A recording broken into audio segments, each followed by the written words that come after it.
Kehidupan yang kita jalani, sering kita dapati bahwa umumnya muslim termasuk kita senang sekali bersemangat untuk meningkatkan amal-amal saleh, sehingga dengan itu kualitas amalannya bernilai baik dalam pandangan Allah Subhanahu wa taala.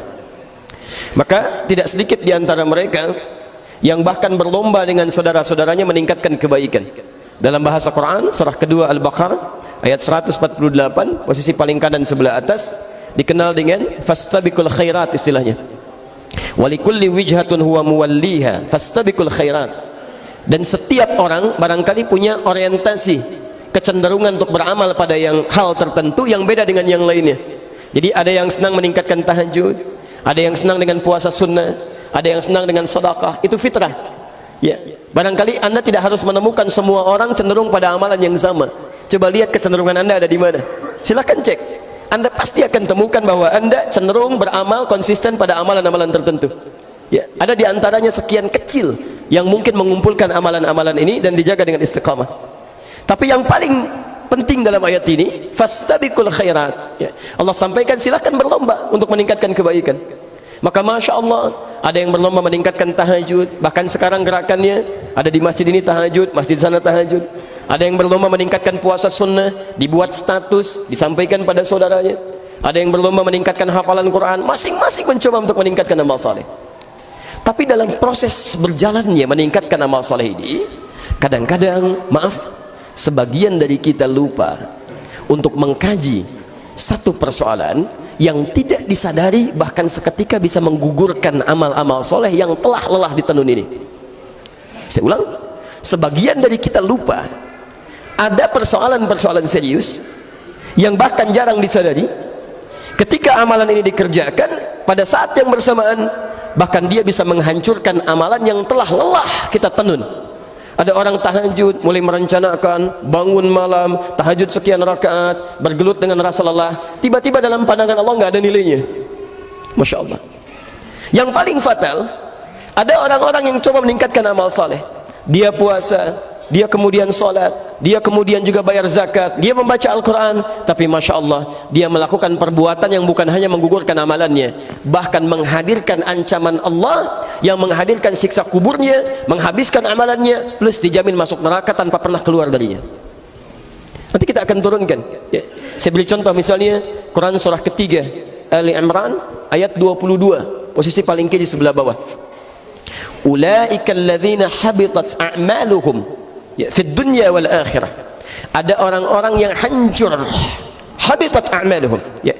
Habita itu kalau antum misalnya beli kayu bakar ya, hatab, kayu bakar,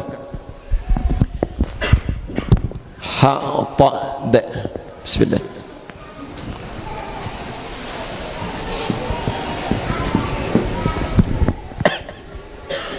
Nah, ini kayu bakar. Maaf, kalau kayu bakar itu mudah tersulut tidak? Mudah, makanya disebut kayu bakar ya. Baik, kalau tidak mudah tersulut mungkin kayu apa gitu kan, istilahnya bukan kayu bakar ya, kayu kuat gitu kan. Baik, kayu bakar mudah tersulut. Tersulut apa? Jelas api, karena dibakar ya. Pakai apa lagi kalau bukan pakai api gitu kan. Baik, mudah tersulut api. Baik, saya mau tanya, makhluk apa yang diciptakan dari api? Tahu dari mana? Kalau belum tahu cukup katakan baik. Makhluk apa yang diciptakan dari api? Tidak ada makhluk Allah alam ya. Yang ada hanya pilihan malaikat, apakah jin ataukah manusia. Dalilnya Quran surah ke-15 ayat 27, posisi paling kanan sebelah bawah di mushaf standar. Wal jannu khalaqnahu min qablu min naris samum. Jin kami ciptakan, hati-hati, sebelum manusia diciptakan dari bahan api yang menyambar-nyambar. Baik, bukan cuma api biasa, nyambar-nyambar. Jadi kalau Anda mendekat kepada bagian dari itu, apinya seakan mendekati Anda. Pernah Anda datang kepada satu tempat misalnya, untuk satu keadaan yang ada api yang sedang dibakar, apinya kadang nyambar-nyambar begini? Pernah merasakan itu? Tayyib. Jin. Yang jadi persoalan di antara jin yang diciptakan oleh Allah Subhanahu wa taala, ada kemudian yang mulai membangkang keluar dari ketaatan kepada Allah Subhanahu wa taala. Quran surah ke 18 ayat 50, posisi paling kanan di pertengahan. Wa idh qulna lil malaikati isjudu li adama fasajadu illa iblis. Ketika kami firmankan kepada para malaikat dan jin yang hadir pada saat itu untuk hormat kepada Adam, semuanya sujud hormat kecuali iblis. Taib. Siapa iblis ini? Kana minal jinni fa fasaqa an amri rabbi. Dia termasuk dari kalangan jin. Taib, yang berbuat menyimpang kepada Allah Subhanahu wa taala. Jin yang menyimpang. Ternyata bukan hanya menyimpang, dia juga meminta kesempatan kepada Allah Subhanahu wa taala agar membuktikan kehebatannya, kesombongannya, ya, untuk menampakkan kepada seluruh anak cucu Adam bahwa dia lebih hebat dibandingkan dengan Adam. Apa yang dia lakukan? Dia memohon kepada Allah Subhanahu wa taala untuk membuktikan kesombongannya dengan cara menggoda anak cucu Adam. Bahkan menggoda Adam terlebih dahulu, ya. Godaannya kepada Adam ada di Quran surah kedua pertama kali ayat 36 sampai turun ke muka bumi. Dan permohonannya kepada Allah meminta menggoda anak cucu Adam diantaranya di Quran surah yang ke-4 An-Nisa ayat 119, posisi paling kanan sebelah bawah. Tayyib. Ketika dia mulai menggoda anak cucu Adam, termasuk menggoda Adam, namanya dirubah dari iblis menjadi setan. Quran surah ke-2 Al-Baqarah ayat 36, posisi paling kiri di pertengahan. Fa azallahuma asyaitanu anha fa akhrajahuma mimma kana fi. Syaitan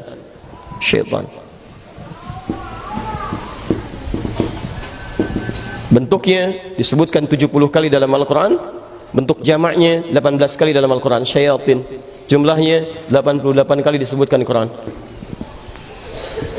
Fokus, lihat kalimatnya. Allah menyampaikan di Quran surah ketiga Ali Imran ayat ke-22, posisi paling kiri sebelah bawah, ada orang-orang dan bentuknya jamak, ulaika, mereka. Kalau mereka satu atau dua? Banyak. Artinya tidak sedikit di antara manusia, dan bukan manusia biasa.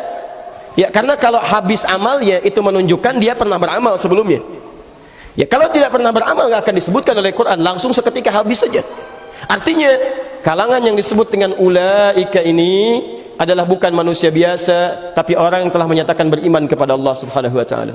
Ada orang-orang yang telah menyatakan dirinya beriman kepada Allah, statusnya muslim, tapi disebut dengan habitat a'maluhum. Habitat, ha ba ta. Kalau dibalikan kalimatnya dengan akar kata yang sama, Anda akan temukan dengan kalimat yang sama. Setiap kalimat yang dimulai dengan ha ba ta atau ditukar dengan ha ta kemudian ba, ini menunjukkan pada sesuatu makna yang sama. Lihat kalimatnya, nanti saya turunkan pelan-pelan sebentar. Ada orang yang hancur, habis amalannya, habis. Kenapa habisnya menggunakan kata habitat, padahal Allah bisa menggunakan kata yang lain? Bisa menggunakan kata khalasat. Ulaika khalasat, seketika habis, hilang. Ulaika dhahabat, seketika pergi amalannya, meninggalkan dia. Kenapa menggunakan kata habitat? Karena kata ha, ba, ta dalam bahasa Arab menunjukkan sebuah makna, sesuatu yang hilang pelan-pelan, tidak dirasakan, ujung-ujungnya hilang jadi debu begitu saja. Seperti persis akar katanya dikembalikan ke sini kalau ditukar. Kalau dalam bahasa ilmu sharaf ada namanya qalbul makani, ya, pertukaran tempat. Jadi ha, ba dengan ta, ta-nya dimajukan jadi ha, ta, ba. Setiap kalimat ditukar punya sifat yang sama. Silakan antum lihat. Kalau kayu bakar itu habisnya seketika langsung atau pelan-pelan? Pasti pelan-pelan. Jadi ada amalan-amalan yang kita kerjakan, nggak sadar pelan-pelan amalan itu menggerus amalan-amalan kebaikan kita. Habis sampai tidak terasa, jadilah debu, seperti halnya kayu bakar menjadi debu ketika dibakar. Siapa yang mengarahkan ke sini? Syaitan. Karena cuman setan yang asalnya dari iblis, iblis asalnya dari jin, jin asalnya dari api. Seperti api menghabiskan kayu bakar ini, maka seperti itu pula amalan kita dihabiskan, diajak oleh setan tanpa kita sadari. Karena itulah penting kita belajar dalam saat yang bersamaan kita meningkatkan amal saleh supaya termotivasi amal kita menjadi baik, tapi saat yang bersamaan Anda mesti belajar amalan-amalan buruk, perbuatan-perbuatan yang tidak baik yang harus kita waspadai karena bisa menggugurkan amalan-amalan kebaikan yang telah lelah kita tenun. Jelas sampai sini? Bahkan maaf, bukan cuman habis, dijamin masuk neraka dan tidak ditolong sampai ujungnya.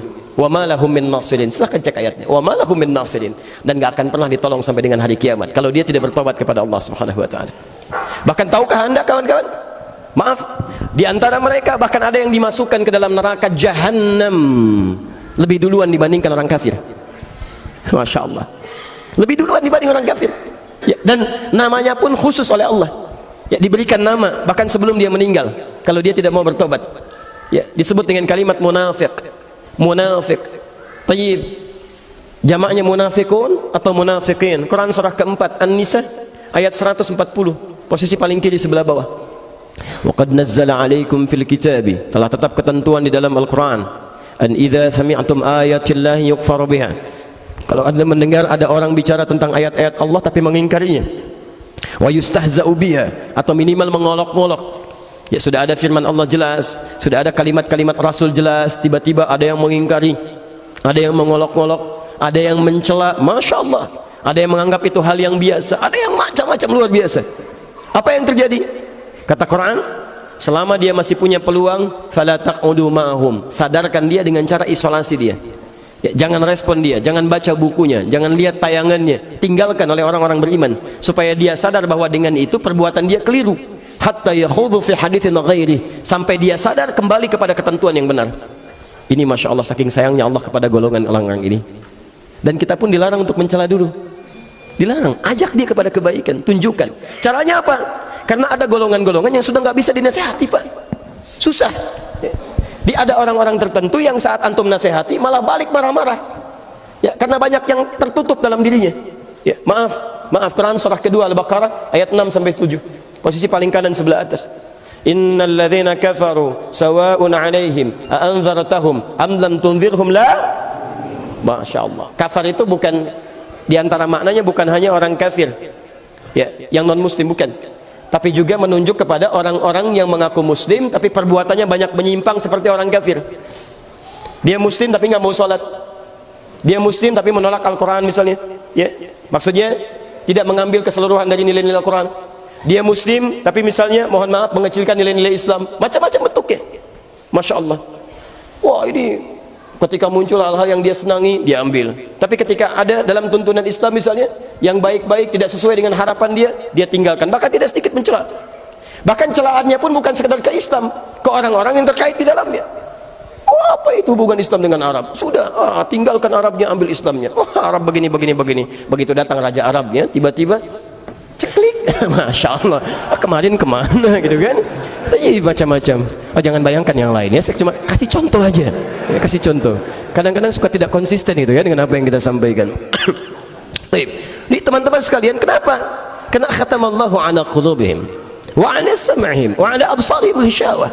Jadi ada orang yang telinganya karena kebanyakan berbuat yang salah, sering dengar yang keliru, jadi mendengar yang baik sudah nggak peka lagi ya. Quran surah ke-6 ayat 25, wa fi adhanihim waqra, di telinganya ada sumbatan. Jadi kalau telinga antum sering dipakai mendengar yang tidak baik, nanti kepada yang baik gak bisa dengar lagi, susah ya. Sama, hati-hati. Wa ada absarihim ghishawah, pandangannya ada terhalang karena sering melihat maksiat, makanya melihat yang baik-baik gak bisa ya. Lihat tayangan yang tidak baik, gambar-gambar yang kotor, acara-acara yang tidak baik menurut Allah. Jadi begitu lihat orang ke masjid gak ada getaran lagi, lihat majlis taklim sewot kan, dan sebagainya, macam-macam. Bahkan hatinya kemudian pun susah.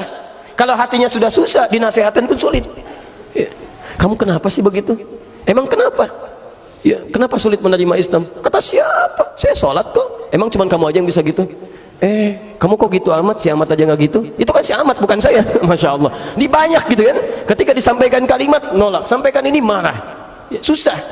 Nah yang seperti ini Anda nggak usah ingatkan lagi, capek. Seringkali saya dengar ada orang berdebat begini, berdebat begitu, yang punya masalah orang lain, yang ribut satu keluarga.